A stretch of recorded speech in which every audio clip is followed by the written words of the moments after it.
When I was young, I prided myself as a nonconformist in the conservative U.S. state I live in, Kansas. I didn't follow along with the crowd. I wasn't afraid to try weird clothing trends or hairstyles. I was outspoken and extremely social. Even these pictures and postcards of my London semester abroad 16 years ago show that I obviously didn't care if I was perceived as weird or different. But that same year I was in London, 16 years ago, I realized something about myself that actually was somewhat unique. And that changed everything. I became the opposite of who I thought I once was. I stayed in my room instead of socializing. I stopped engaging in clubs and leadership activities. I didn't want to stand out in the crowd anymore. I told myself it was because I was growing up and maturing, not that I was suddenly looking for acceptance. I'd always assumed I was immune to needing acceptance. After all, I was a bit unconventional.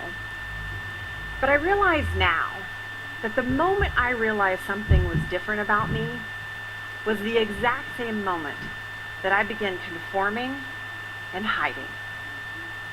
Hiding is a progressive habit, and once you start hiding, it becomes harder and harder to step forward and speak out.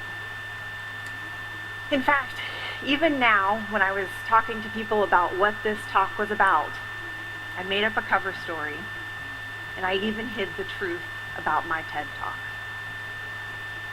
So, it is fitting and scary that I have returned to this city 16 years later, and I have chosen this stage to finally stop hiding. What have I been hiding for 16 years? I am a lesbian.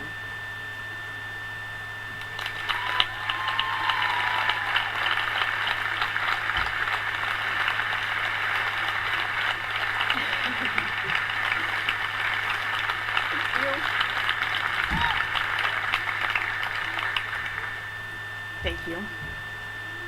I've struggled to say those words because I didn't want to be defined by them.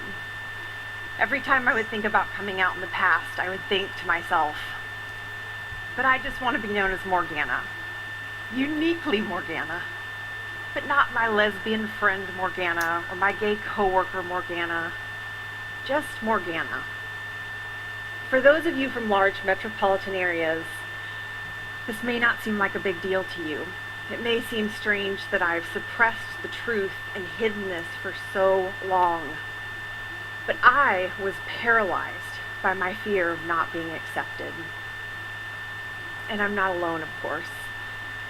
A 2013 Deloitte study found that a surprisingly large number of people hide aspects of their identity. Of all the employees they surveyed, 61% reported changing an aspect of their behavior or their appearance in order to fit in at work. Of all the gay, lesbian, and bisexual employees, 83% admitted to changing some aspects of themselves so they would not appear at work too gay. The study found that even in companies with diversity policies and inclusion programs, employees struggle to be themselves at work because they believe conformity is critical to their long-term career advancement.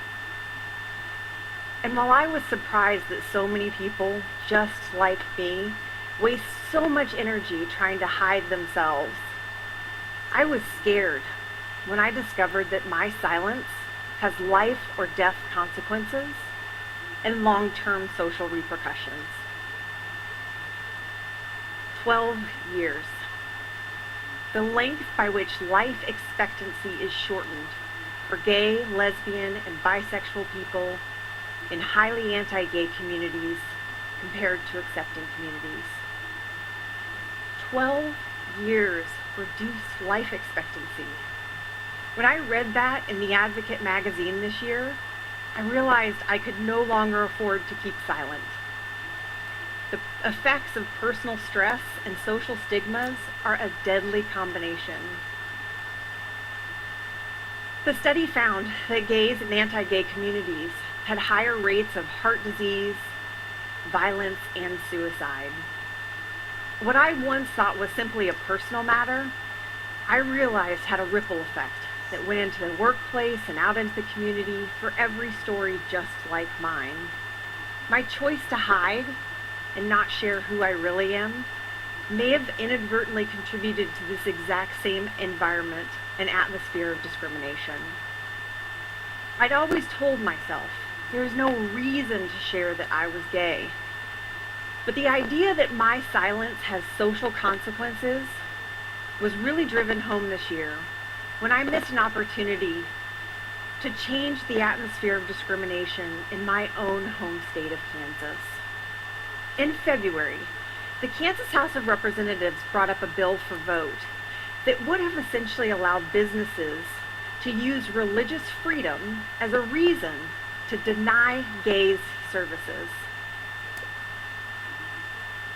A former coworker and friend of mine has a father that serves in the Kansas House of Representatives.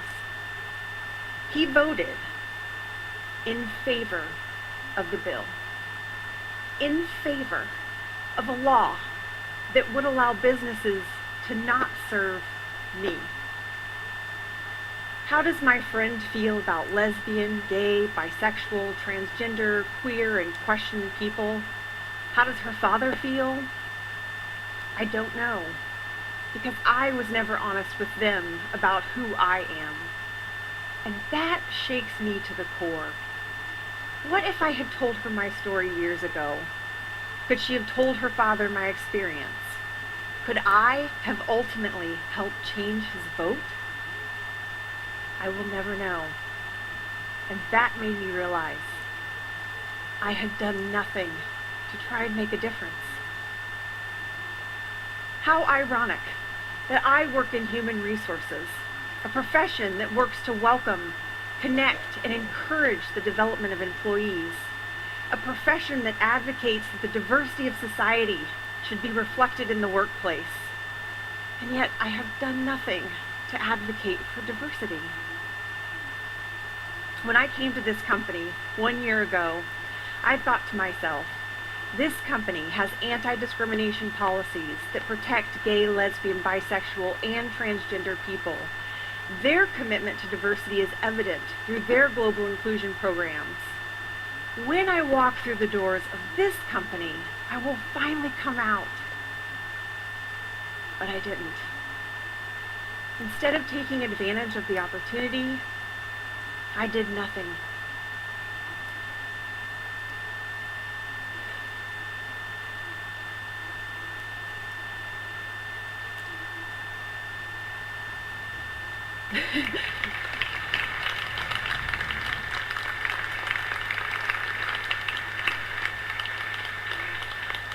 When I was looking through my London journal and scrapbook from my London semester abroad 16 years ago, I came across this modified quote from Toni Morrison's book Paradise.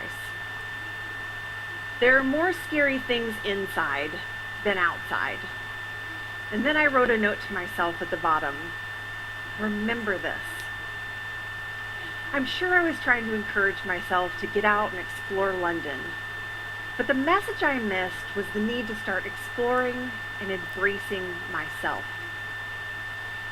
What I didn't realize until all these years later is that the biggest obstacles I will ever have to overcome are my own fears and insecurities. I believe that by facing my fears inside, I will be able to change reality outside. I made a choice today to reveal a part of myself that I've hidden for too long. I hope that this means I will never hide again. And I hope that by coming out today, I can do something to change the data and also to help others who feel different be more themselves and more fulfilled in both their professional and personal lives. Thank you.